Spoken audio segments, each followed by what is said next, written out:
Hello, my fellow explorers, and welcome back.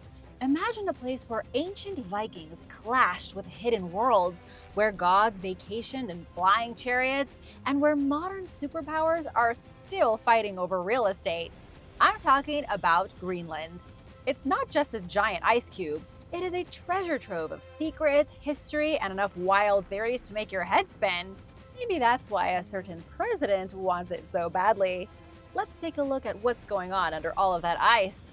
Buckle up because it's about to get chilly. Why does the US want Greenland so badly? America, the land of opportunity, freedom, and impulse real estate purchases? If you thought your friend who bought a timeshare in Florida was bad, get this. Donald Trump seriously wants to buy Greenland, the massive ice-covered island where polar bears outnumber coffee shops. During his transition to the White House, Trump tossed out the idea like, how much for that one? Except he was talking about an entire country's territory. In case you didn't know, Greenland belongs to Denmark, and it is not for sale. But Greenland is a very strategic place. It has economic potential, and Trump could put his signature branding on every iceberg in town. But before you picture Trump haggling with Denmark, let's take a little trip down history lane. Believe it or not, this isn't the first time the US has tried to buy a giant chunk of ice. In 1867, the US pulled off a deal that would make even the savviest real estate investor jealous. They bought Alaska from Russia for just $7.2 million.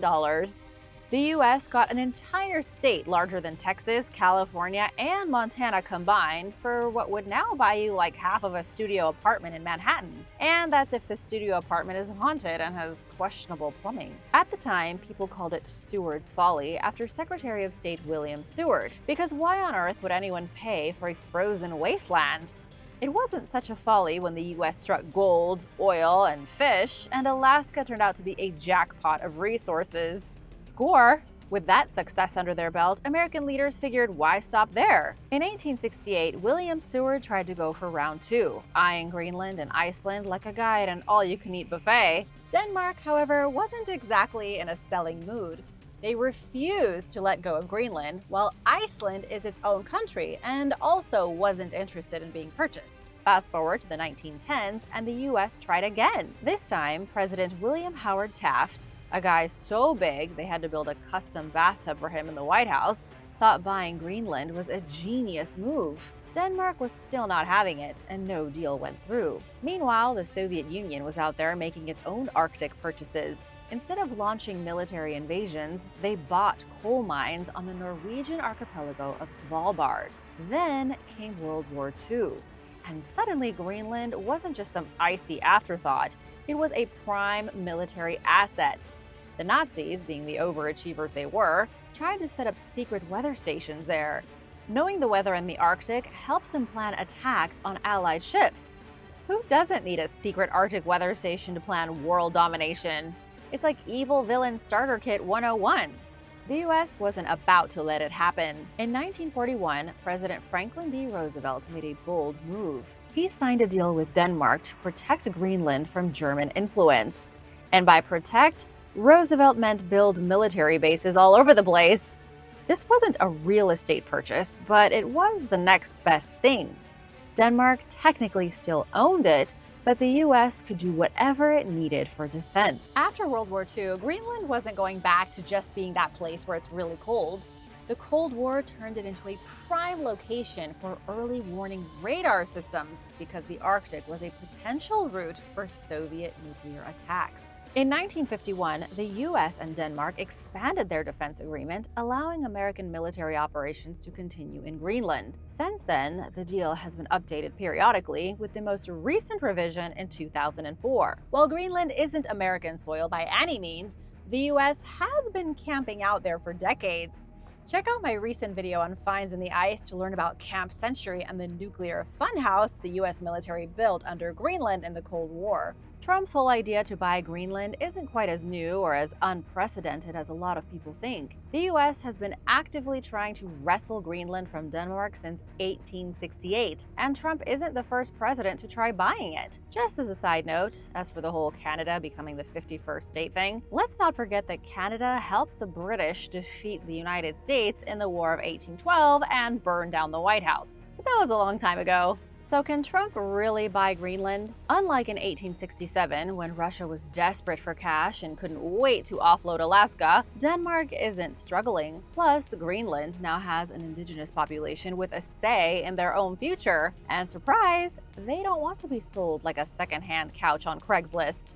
Then again, who knows what the future holds? There are a lot of crazy things happening right now. In response to Trump, Denmark has offered to buy California and rename Disneyland Hans Christian Andersen Land, since most of the fairy tales were collected and written by him after all. What do you think about all this? Is Greenland worth it? Let me know in the comments. Greenland could destroy the world. Imagine Greenland as a green tundra-covered paradise. Hard to picture? Well, science says it happened, and not that long ago either. Scientists dug up a chunk of ice from Greenland in 1993, stashed it in a freezer for 30 years, probably behind the leftover pizza and that weird container of mystery sauce, and then finally decided to take a closer look at it. What did they find? Not just boring old dirt, but willow wood, insect bits, fungi, and a poppy seed. An actual poppy seed, like the kind you might find stuck in your teeth after eating a bagel. Except that this one had been chilling under 2 miles of ice. Talk about a deep freeze. This shocking find, published in Proceedings of the National Academy of Sciences, confirms something unsettling. Greenland's ice sheet melted away in the not-so-distant geological past. Paul Bierman, a geoscientist at the University of Vermont, and a team of experts took a look. When they peeked at the ancient dirt, their first reaction was wow, but that wow quickly turned into an uh-oh. Because here's the thing. If Greenland's ice sheet melted before, it means it can and probably will melt again. And considering how much we humans love burning fossil fuels like it's an Olympic sport, we are speeding up the process. We're practically giving the ice sheet a heat lamp and a motivational speech. And what do you suppose happens if Greenland's ice melts in the modern age? It won't matter if the US or Denmark owns the land, because once that ice turns to water, every coastal city in the world is under threat of destruction. Richard Alley, a climate scientist at Penn State, put it bluntly. He said this discovery is a flashing neon warning sign for the future. Say goodbye to your beach house and your inland property, possibly. Basically, say goodbye to a lot of property. Sea levels are rising more than an inch per decade, and that rate is accelerating. If Greenland's ice sheet goes full meltdown mode, it could add a whopping 23 feet to sea levels. Think about that the next time you're sipping coffee in Miami or strolling through New York City. Now imagine those places with waves lapping at skyscrapers. Greenland could bring doom to us all. So maybe start practicing your kayak skills. Don't go anywhere yet, because I haven't even started to reveal Greenland's shocking past. Get ready for some Viking chaos and hidden worlds. The secret fate of Greenland's Vikings. The Vikings in Greenland were tough warriors and very bad weathermen. History's favorite axe-swinging, longboat rowing adventurers reached Greenland long before Columbus ever found America. Only they didn't last long before vanishing into thin air. What happened to the Greenland Vikings? It's something historians have wondered for centuries. Did they get bored? Get lost? GPS was definitely not a Viking invention. Get eaten by polar bears? Always a risk when your local grocery store is a frozen wasteland. The leading theory has long been that the Little Ice Age, a cold snap that overstayed its welcome, froze them out and forced them to flee Greenland. But a new study from researchers at the University of Massachusetts suggests it wasn't just the cold. It was a long and brutal drought. The Vikings didn't freeze in Greenland, they dried up. Here's a historical recap so that we're all on the same page going forward. The Vikings, originally from Scandinavia, where everyone is really good at designing minimalist furniture, were seafaring warriors and settlers. Long before IKEA was a twinkle in a furniture designer's eye, the Vikings were busy raiding and pillaging. Between the 8th and 11th centuries, they rode their way across Europe, North Africa, and even North America. Around 950 AD, the Vikings set up shop in Greenland, founding two settlements. There was the eastern settlement with lots of farms, and you guessed it, there was the smaller western settlement. Life went on as it does for the next 450 years, which, by the way, is longer than the US has even been a country. Then, by around 1400, the Vikings in Greenland disappeared. Historians have always assumed that as the climate got colder, they couldn't handle the chill. But now it turns out they couldn't handle the drought that left them without their precious food and mead. Let's be honest, a Viking without enough food and mead is a sad Viking. To figure out the whole drought situation, scientists went all CSI on Greenland's icy rear end. They analyzed sediment samples from Lake 578, a lake conveniently located near a former Viking farm. What they found was groundbreaking. The temperature surprisingly stayed mostly stable while rainfall kept decreasing and farming became impossible. The researchers studied fossilized plant wax, which told them how much water plants were losing over time. Being a Viking in Greenland, for lack of a better word, started to suck. Every year there was less rain. The crops got worse. The farm animals became food, and the Vikings were forced to fish. But let's face it, you can only eat so much fish before you start growing gills and asking for seaweed smoothies. At some point, the Vikings realized they couldn't sustain their settlements. And when your entire survival plan is crumbling, you do what any reasonable person or Viking would do. You get the heck out. Some Vikings likely sailed back to Iceland or Norway, while others may have blended into Inuit communities. Either way, by the early 1400s, they were gone. If a prolonged drought could take down a bunch of sword-wielding, battle-hardened Norsemen, imagine what climate change could do to modern society. You know, the one that panics when Starbucks runs out of oat milk? But hold on a second, because there is another theory that explains what happened to Greenland's Vikings. But it's so crazy, you're not going to believe me. But first, a quick break because it's shout-out time! I want to give a big thank you to Ricardo Coutinho and Jen Merkley for supporting this channel. We wouldn't be here without you guys. Be sure to subscribe if you haven't already for more videos like this. We've got a lot. Vikings and the Hollow Earth. Forget everything you just heard and welcome to alternative history. The Vikings didn't flee Greenland, but rather escaped into a parallel world hiding beneath the ice. They took the Underground Express straight into Hollow Earth. In 985 AD, Greenland's southeastern shores became home to a group of Vikings who were tired of the same old beaches and hunting trips. As you already learned today, things were pretty good at first. Vikings lived their best life in Greenland. They were part of a vast trade network that stretched all the way to North Africa, the Middle East, and even China. Who knew the Vikings were the ancient version of Amazon Prime, delivering goods to the far corners of the globe? I bet their delivery times were a bit longer. Estimated delivery? Next Ragnarok. Then there came the disappearance of the 15th century. Mainstream science says it was a drought, right? Others say they were wiped out by the Inuit. There are even rumors they got sick from eating too much whale blubber and quit the place in annoyance. Whatever happened, by the time the Danes came in 1720, Greenland was a ghost town covered in abandoned Viking huts.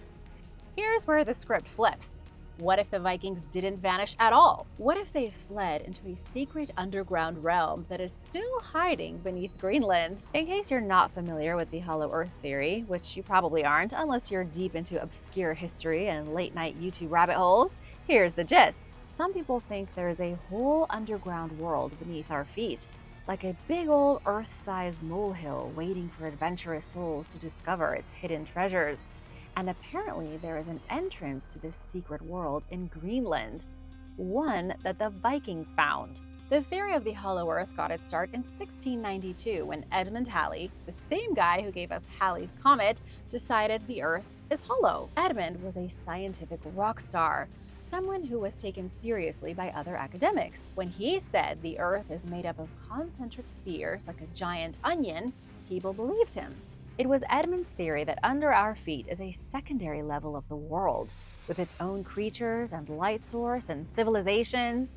You have to admit, it's an intriguing idea. And others thought so too, like John Cleve Sims. In 1818, John said the poles were the key to getting into Hollow Earth. He proposed that at the North Pole and South Pole are gaping holes that lead down into the next layer of our world. This has never been proven, but the rumor has never died down either.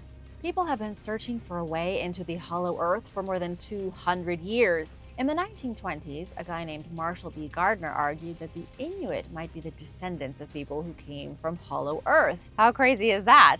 I don't know if they appreciate that theory very much. Could the Vikings have found an entrance to this place and fled there? Let's check out the evidence. Ivar Barderson was a 14th century priest who loved a good mystery. He went to Greenland in the 1360s and reported that the Vikings were missing, but also that their animals were still roaming their farms. It was like the Vikings left for a quick break and never came back. Another man who went in search of the Vikings was Hans Egede. He was a Norwegian missionary in the 1720s who really wanted to find the Vikings so he could convert them to Christianity. Hans never found any Vikings, but he did spend 15 years trying to convert the Inuit. And he still swore that the Vikings were out there somewhere, maybe hiding behind a massive ice wall or hibernating inside the Hollow Earth. These days, a man named Rodney M. Clough is making waves in the Hollow Earth community. He wrote a book claiming that the Vikings migrated into the Earth through an Arctic hole, sort of like Alice down a really frigid rabbit hole. Clough has even gone on the History Channel where he talked about how Norse adventurers are living down below, hanging out with other mythical folks like the lost tribes of Israel, leftovers of the Nazi regime, and flying saucers. That's one heck of a dinner party. Do you think all of history's missing civilizations could be having a big bash beneath our feet? Home of the gods. Our planet is packed with legends. Some well-known, like the lost city of Atlantis, and others shrouded in mystery, like Hyperborea, homeland of the gods. If myth is to be believed, Hyperborea is actually Greenland, and it was home to a lot more than ice. Hyperborea was said to be a land of immortals, advanced technology, eternal sunshine, and maybe even the original Garden of Eden. The Greeks claimed it was located beyond the North Wind, which in Greek terms meant really, really far north. Like, I'm not even gonna try to give you directions far. Some say it was near the Arctic Circle, and others argue it was Britain, Scandinavia, or somewhere in the Black Sea region. But the most likely explanation is that Hyperborea was Greenland. Only this was a very different Greenland than what we see today. It was a paradise. The Hyperboreans were said to be immortal. No disease, no old age, just endless feasts and music. That's a retirement plan worth signing up for.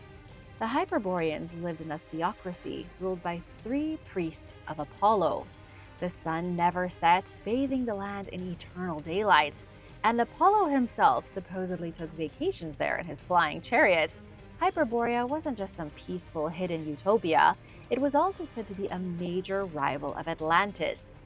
Some accounts claim that the 2 civilizations nearly went to war, but when the Atlanteans realized the Hyperboreans were too powerful, they backed off. Not even Atlantis wanted to fight off a bunch of sun-loving immortals. How seriously should you and I take these legends? The Greeks took Hyperborea as seriously as anything else. The historian Herodotus famously recorded 3 references to Hyperborea, including some made by Homer and Hesiod. A 7th century BC poet named Aristeus claimed that he heard the Hyperboreans lived beyond the land of one-eyed Arimaspians and gold-hoarding griffins. That narrows it down. Hyperborea was even more mystifying than Atlantis. Ancient poet Pindar claimed Hyperborea was so remote you couldn't get there by foot or ship. Pliny the Elder said the Hyperboreans lived for over 1,000 years, while Diodorus Siculus, sometimes called history's greatest storyteller, described Hyperborea as a fertile island with perfect weather.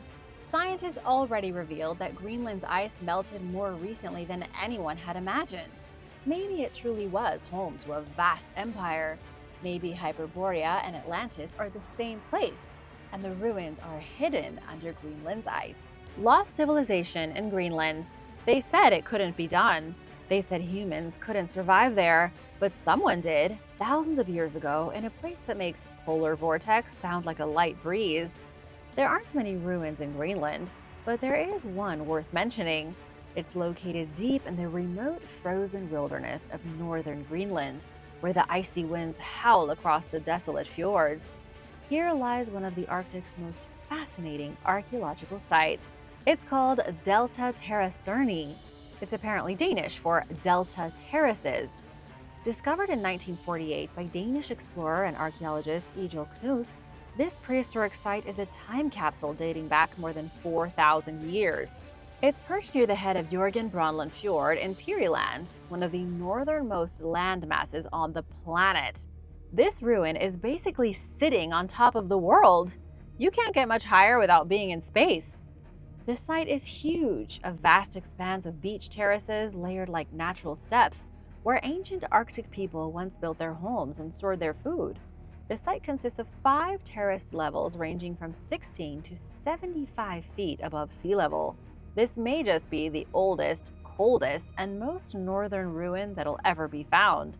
It's a multi-layered camp that researchers think was used seasonally for hunting, because who wants to live there year-round? I mean, seriously, it would have been way too risky to stay here in the winter, hunkered down in one of the harshest environments on Earth. At the site, archaeologists have found the ruins of stone circles that once held down animal skin tents. Think of how cold it must have been sheltered in little more than a teepee. Archaeologists also found hearths, meat caches, dwellings, and storage facilities. What's extra exciting is that the design of the dwellings bears a striking resemblance to ancient structures found in northern Eurasia. You don't need to look at a map to know that Eurasia is nowhere near Greenland. Could the ancestors of Greenland's early people have migrated from Siberia or the Kazakh steppes? Excavations at Delta Terra Cerni unearthed hundreds of artifacts, offering a rare glimpse into the daily lives of these ancient Arctic hunters. Axes, charred driftwood, pointy sticks, bones, microblades, chisels, flint tools, bone needles, and even a sort of trident used for spearfishing. How much more do you want? These artifacts tell us that the people of Delta Terra Cerni were skilled hunters, toolmakers, and craftsmen, adapting to the brutal Arctic environment with impressive ingenuity. There doesn't seem to be any proof here of an entrance to a hollow world, nor have archaeologists found evidence of Hyperborea or Atlantis. But the site is proof that humans did thrive in Greenland at a time when Egypt was still building pyramids. How's that for a fun fact? The terror beast from hell. Meet the creature so terrifying it's being hailed as the terror beast. It's a nightmarish freak that lived in Greenland even before the dinosaurs. But just what was this walking bad dream of an animal? It's a worm, or rather it was a killer worm. Let's say you get in a time machine right now and go back 518 million years to ancient Greenland. If you happen to go for a leisurely swim, you might meet a giant jawed marine worm. And let's just say that doesn't sound fun. This worm is called Timoribestia copri, and it was a foot long. You know, if it has the word beast in the name, that it was big. It's really big. It wasn't big enough to eat a normal person, but if you saw a foot-long finned murder noodle coming at you, you'd be terrified too. Discovered in northern Greenland, Timoribestia was one of the biggest, baddest predators of the Cambrian seas. It grew up to 12 inches in an era when most other creatures were bite-sized snacks. As paleontologist Jacob Vinther from the University of Bristol put it, this thing was the Cambrian equivalent of a shark. Vinther and his team uncovered exquisitely preserved fossils of this terror worm in the serious Passet Formation of Greenland. Some of the fossils were so well preserved that scientists could peek inside their stomachs to see what they had for dinner. So, what was on the menu? These monster worms had a taste for crunchy cuisine. Their fossilized guts were full of isoxes, small shrimp-like arthropods that were the mozzarella sticks of the Cambrian era, common, delicious, and devoured in bulk. These little critters had long protective spines to defend themselves, but clearly Timoribestia didn't care. It munched on them like they were potato chips. Aside from big appetites and bigger jaws, Timoribestia had another trick up its sleeve, a ventral ganglion. How would you like to have your very own ventral ganglion? Wait, what the heck is that? It's a nerve center that helps control an animal's muscles. Timoribestia had an awesome nervous system, and it had jaws inside its head, all the better to crunch its prey with. Luckily, it's been extinct for over 500 million years. Unless it pulls a Jurassic Park and somehow makes a comeback, you are safe on your next journey to Greenland. Eerie ruins of the past. Greenland is the kind of place where nature dares humans to try and survive, and then laughs when they bring a sundress. Greenland has a long history of people showing up, trying to make it work, and then pulling a dramatic exit like they're in the season finale of a historical drama. Luckily for us, though, they left behind their ruins. Humanity in Greenland started in 2500 BC. The Sakak culture is the first known society to try and make it in the land of blowing wind and cold. They lasted until about 800 BC. Then came the Dorset culture, who hung around until disappearing in 1300 AD, and of course there were the Vikings from the 10th to 15th centuries. It was Eric the Red, the Viking version of a real estate agent, who sold Greenland as the next big thing to his fellow Norsemen in 985 AD. Eric had been banished from Iceland for being a little too murdery, let's say, so he fled to Greenland to start fresh. Somehow, he convinced other Vikings to join him. I would have loved to have been a fly on the wall for that conversation. Oh yeah, it's a great place. Freezing cold, brutal winters, barely anything to eat. I might murder you, but hey, at least there's no taxes. The Vikings set up shop in the southwestern fjords, farming in valleys that may have had some actual greenery back then. They brought sheep, goats, and cattle. Meanwhile, the local Inuit thrived by living off the sea, proving that maybe farming in Greenland wasn't the brightest idea. At its height, the Viking population was somewhere between 2,000 and 10,000 people. That's not too bad for a distant colony separated from the rest of the world. For about 500 years, they managed to survive, trade with Europe, and hunt walruses for ivory. Then, as you already know, they disappeared. You can still visit some of the places built by the Vikings during their stay. The best preserved Viking site in Greenland today is Valsey Church, built in the 12th century by Scots Norse stonemasons. The church is almost identical to those built in the Orkney Islands of Scotland and in Norway. You can see by looking at the ruins just how closely connected the Greenland Vikings were with their friends in mainland Europe. They had the same contractors. Unlike the Viking farms, which crumbled into nothing, the church is still mostly intact. It stands as a lonely reminder that even the strongest warriors couldn't conquer Greenland. The strange sea goddess of the Inuit. You think you know your mythology? Let's talk about a goddess who makes Greek drama look like a tea party. Let me introduce you to Sedna, the Inuit goddess of the sea and marine animals. She's got betrayal, monsters, curses, and even a few finger-related transformations in her story. Also known as Mother of the Sea or Mistress of the Deep, Sedna rules Adlivun, the Inuit underworld. I bet you didn't know the Inuit had their own hell and their own vengeful gods. Sedna is said to decide the fate of hunters. If you make her mad, she can make sure you never catch a fish again, not even a dinky little shrimp. Sedna's myth is spread across the Arctic from the edge of Greenland to the farthest igloo in Canada. There's no single version of her tale, since it's been told for thousands of years. Every region has its own twist, but one thing is always the same. She ends up in the freezing ocean, her fingers chopped off, and becomes a powerful goddess of the deep. In one version, Sedna is the daughter of Anguta, the creator god. Sedna eats so much that she attacks her own parents out of hunger, as she's totally insatiable. Her father, fed up by her gluttony, takes her out to sea and throws her overboard. As she clings to the boat, he chops off her fingers. Wow, thanks a lot, Dad. Sedna sinks to the bottom and her severed fingers become the first seals, walruses, and whales. From then on, she is the mighty sea goddess. There's another version of the story that's even weirder. Sedna's father tries to arrange a marriage for her, but Sedna hates all of the men her dad picks. In frustration, she marries a dog. Her father loses his marbles, throws her in the sea, cuts off her fingers. Same song and dance. You get it. Which version of Sedna's tale do you like best? In the old days, to appease Sedna, Inuit hunters used to throw offerings into the sea. Things like broken knives, worn-out harpoon heads, bits of meat. They knew that without her blessing, the ocean would stay empty and they would catch no fish. Even after thousands of years, Sedna's legend lives on, inspiring art, sculpture, and storytelling. And who knows, maybe deep beneath the Arctic waters, Sedna is still watching. The forgotten dogs of the Arctic. The Inuit conquered the ice with a secret weapon.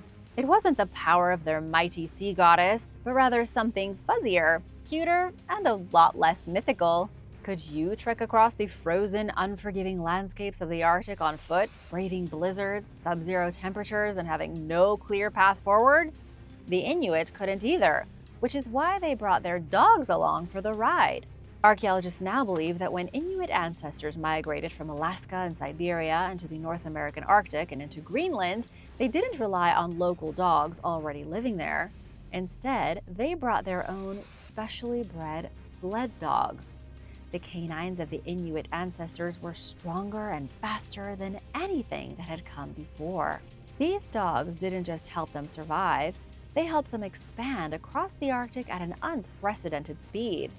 To uncover this 4,500-year-old mystery, an international team of researchers analyzed hundreds of ancient Arctic dog remains, including DNA from over 900 dogs and wolves that once roamed the Arctic. Their findings revealed something groundbreaking. Modern Inuit sled dogs are directly descended from the dogs that arrived with their ancestors. The dogs brought into the Arctic almost 5,000 years ago replaced local dog populations almost entirely. Tatiana Fairborn, one of the study's authors, believes that sled dogs played a critical role in how quickly Inuit ancestors spread across the Arctic. Tatiana said dogs facilitated a mass migration across regions within a generation or two. That's pretty quick when you realize the distance we're dealing with here is insane. From Siberia to Greenland is basically circumnavigating the globe. These miraculous dogs even helped the Inuits' ancestors hunt the sea mammals they depended on for survival. But why exactly were these sled dogs so important? And where in the world can I get one? Unlike the smaller, weaker dogs that had lived in the Arctic before, the new dogs were bred for sledding, and the Inuit made sure they stayed that way. They were stronger, hardier, and more resilient in the cold. Even now, Inuit sled dogs play a big role in Arctic life, especially in Greenland, where they continue to be used in much the same way they have been for centuries. But their numbers are declining. Industrialization, lifestyle changes, snowmobiles, and disease outbreaks are the biggest threats. In Greenland, where the largest population of working Arctic dogs remains, numbers have dropped by over half in just 20 years. In Canada and Alaska, the story is much the same. Without these dogs, the Inuits' ancestors might never have conquered the Arctic at all. And as the world moves on from ancient times, the dogs are now finding themselves out of a job. Would you like to adopt a loyal Arctic dog? Thanks for watching! Be sure to stay tuned for extra content you might have missed. Pygmy woolly mammoth. In 2018, a possible new species of mini mammoth was uncovered. Unearthed on Kotelny Island in Siberia, experts believe the remains could be nearly 50,000 years old. The bright yellow color of its fur earned the animal the nickname of golden mammoth. Its small stature has led some to believe that it may be a member of an unknown species. At roughly 7 feet tall, the adult carcass measures less than half the height of a normal woolly mammoth. One of its tusks is fully intact, while the other has been cut off somehow.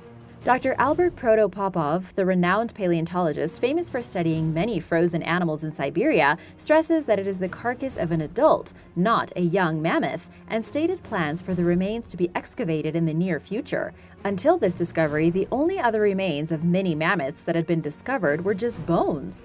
Protopopov theorizes that small mammoths once occupied the remote island, since other remains have also been found. He believes that the recently discovered carcass comes from the heyday of the woolly mammoth, when significantly rising numbers of the animal led to their greatest ever diversity.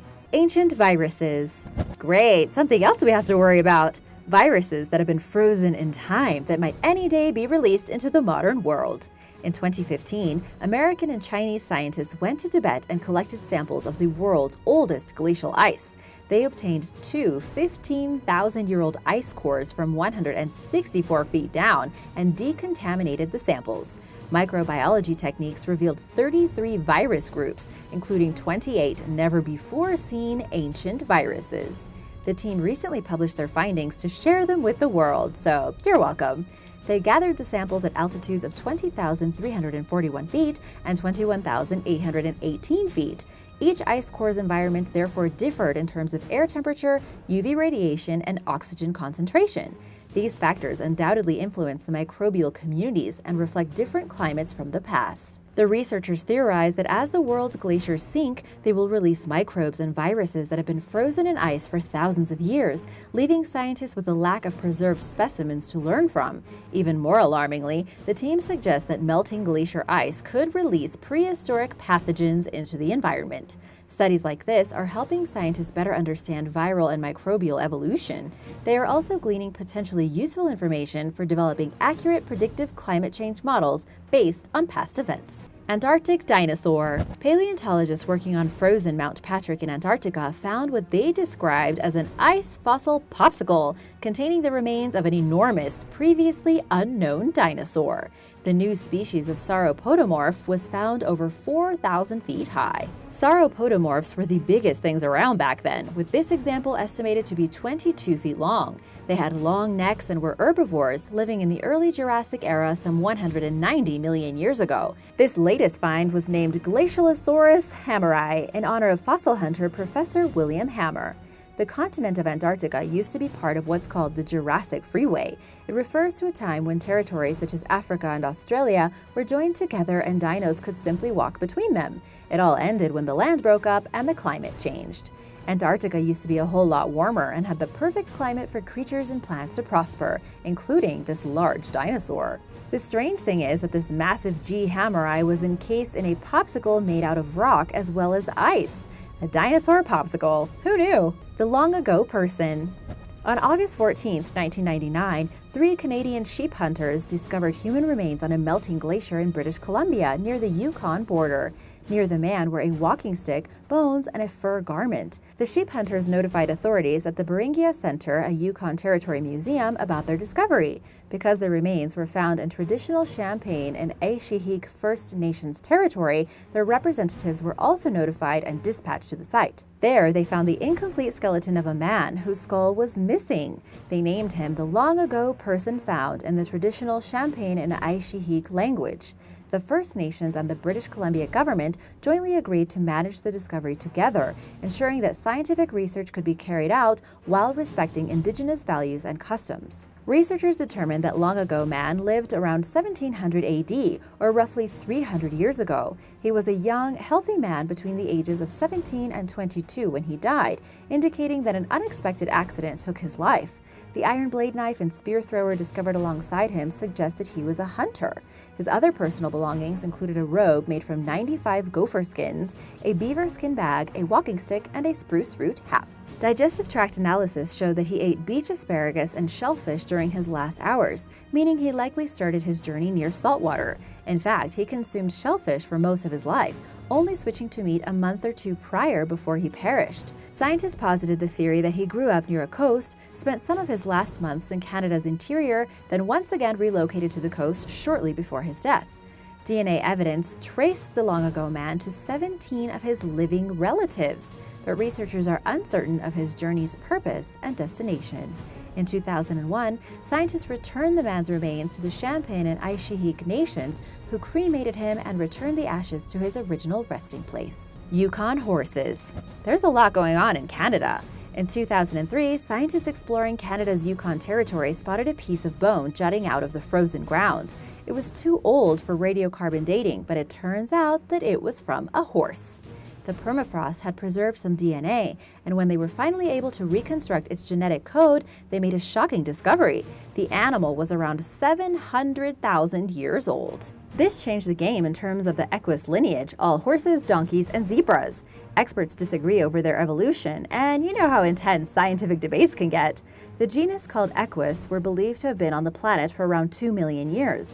Unlocking the genetic code of the Yukon horse led them to discover it was probably more than that, probably 4 to 4.5 million years. So horses have been here for over 4 million years, and it's partly down to the frozen conditions which kept the Yukon steed in great shape. For science. On another note, gold miners searching the muck along Last Chance Creek stumbled upon a partially frozen carcass of a Yukon horse. The The horse had a long piece of hide with hair and mane still attached, and some tendons and bones, along with some of the internal organs, all preserved by the frozen ground. It was the largest mummified remains ever discovered in the Yukon and can be seen on display at the Yukon Barangia Interpretive Center. Photos of stranded explorers. In 2013, conservationists with New Zealand's Antarctic Heritage Trust discovered a box containing 100-year-old photo negatives. The team found the unexpected stash in a photographer's darkroom at Scott's Hut, a base at Cape Evans. Because they had sat frozen in a block of ice for so long, restoring the 22 negatives was a delicate process. Conservator Mark Strange gently and painstakingly separated them and cleaned them of mold. Then he developed and digitized the photos. The previously unseen images featured members of the Ross Sea Party, who assisted explorer Sir Ernest Shackleton's failed overland expedition across the continent. Their job was to lay supply lines in anticipation of Shackleton's impending journey. The crew became stranded at Scott's Hut in May 1915, when their ship, the Aurora, blew away during a blizzard. For the next year and a half, the 10-person team lived in the abandoned Scott's Hut, which members of the previous Terra Nova expedition had built. They combated conditions like scurvy, frostbite, and exhaustion while surviving on a starvation diet, at times subsisting on handfuls of dog kibble. Meanwhile, the suffering but dedicated workers continued setting up Shackleton's supply route. During their trips across the ice, their only shelter was a flimsy tent. The extreme circumstances and weather claimed 3 men's lives. The Aurora finally returned for the Ross Sea Party in January 1917, and the 7 weakened survivors sailed back to New Zealand.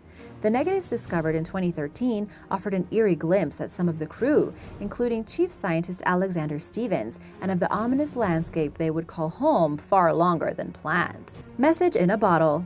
On July 10, 1959, American geologist Paul T. Walker placed a message in a glass bottle and left it at a cairn near a glacier on Ward Hunt Island in Canada's high Arctic. The note requested for the reader to measure the distance between the glacier and the rock formation and mail the information to his lab.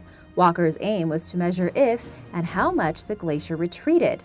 He was ahead of his time, as most of his contemporaries expected the opposite. The cairn was 4 feet away from the glacier when Walker left the message. He never got to watch his experiment unfold as he passed away several months later. 54 years later, in 2013, Laval University researchers Warwick Vincent and Dennis Sarrazin discovered the frozen bottle containing Walker's note. They honored the late geologist's wish and determined that the glacier retreated 233 feet since 1954. It's a story about climate change, but it is also a story about the incredibly brave and strong men who worked in this extreme high Arctic environment in the 1950s. Back before GPS and sat phone technology, Vincent told Grind TV Outdoor, "This is the most remote part of North America and the coldest coastal zone. This also makes the evidence of substantial glacial retreat of great interest." Walker did not necessarily believe the glacier was retreating, but his apparent foresight is chilling, especially at a time when our planet appears to be in the throes of major climate change. The Lendbreen Tunic. In August 2011, archaeologists from Opland's Glacier Archaeology Rescue Program discovered a bundle of woven fabric on Norway's Lendbreen Glacier at over 6,500 feet above sea level. While hundreds of artifacts have appeared among the country's receding glaciers in recent years, researchers did not find any artifacts nearby, begging the question of what it was and why someone left it behind. Researchers from the University of Oslo and the Norwegian University of Science and Technology examined the item. They identified it as an Iron Age tunic from sometime between 230 and 390 AD. At over 1,500 years old, it's the oldest piece of clothing ever discovered in Norway. It's also one of Europe's only surviving garments from the time period. Woven from sheep's wool, the tunic contains several repair patches, meaning someone got their use out of it. In fact, it may have even passed through several owners. A slender man or a boy probably wore the garment based on its size. Its patterns and materials suggest that an expert did not create the tunic, but it took a while to make. At the time, textile production was an inherently time-consuming process, as you can imagine. Reproducing it was also quite a task. Hand weavers spent a combined 760 hours recreating the tunic, which is on display at the Norwegian Mountain Center. Prehistoric seeds. Several years ago, researchers from the Russian Academy of Sciences discovered a cache of 32,000-year-old plant seeds frozen in ice. Known as Silene stenophila, or the narrow-leafed campion, the flowering species is native to Siberia. An Ice Age squirrel had buried the seeds along the Kolyma River, just like the movie. By the time scientists found them, they were underneath 124 feet of permafrost. The discovery of ancient seeds is perhaps only mildly exciting, but the idea of bringing them to life was both mysterious and intriguing. Unfortunately, the team failed at their first attempt at germinating the campion seeds. But there were several immature seeds which contained viable genetic material. The researchers extracted their tissue and successfully germinated and grew 36 plants in culture dishes. Their shape was different from modern S. stenophila with the narrower leaves. The flowers eventually grew their own seeds. These results, which were published in a study, suggest that permafrost may contain a gene pool of ancient species waiting to be resurrected. Botanist Elaine Solowy, who grew a date palm from a 2,000-year-old seed, believes resurrecting extinct ancient plants could be useful. Understanding how the S. stenophila seeds remained viable for 32,000 years can help us preserve our own seeds for potential future use. Any insight gained on seeds which have been frozen and how to thaw them and sprout them is very valuable, Solowy told National Geographic. Naturally, some experts were suspicious about the validity of the Russian team's experiment. The scientists who conducted the study claimed that radiocarbon dating verified the seed's age. Still, some scholars believed it was necessary to conduct further DNA analysis and confirm the radiocarbon test's accuracy. A crashed airplane. An Anchorage-bound Air Force cargo plane crashed into Alaska's Mount Gannet in 1952, tragically claiming all 52 souls aboard. En route from Washington, the C-124 Globemaster aircraft was several miles off course. Civil Air Patrol Lieutenant Terrace Moore found the wreckage 6 days later. Only the plane's tail remained intact, while the rest of it was unrecognizable. The impact triggered a major avalanche, which, along with glacial movement, caused snow and ice to swallow the wreckage. By the following year, an estimated 50 feet of snow had piled onto the site. Nobody saw it again until June 2012, when an Alaska Army National Guard Black Hawk helicopter pilot spotted airplane debris along Colony Glacier while flying overhead. At first, officials believed it was from an unreported recent crash, but a ground search confirmed its true identity. During the 60 years it was missing, the wreckage traveled 13 miles down the glacier, finally emerging from the ice near Lake George. A volunteer military crew travels to the site every June to recover what they can during the month-long window that it's safe to do so. They've retrieved many personal effects, including uniforms, dog tags, wedding rings, and wallets. The crew has also uncovered 37 of the passengers' remains, bringing much-needed closure to their surviving family members. Parts of the airplane continue to resurface, as well as packed belongings. Air Force officials concluded that poor weather and unsophisticated instrumentation caused pilot navigational error, resulting in the crash. Thanks for watching! Which discovery was your favorite? Let me know in the comments below. Remember to subscribe and click that notification bell if you haven't already, and I'll see you next time. Bye!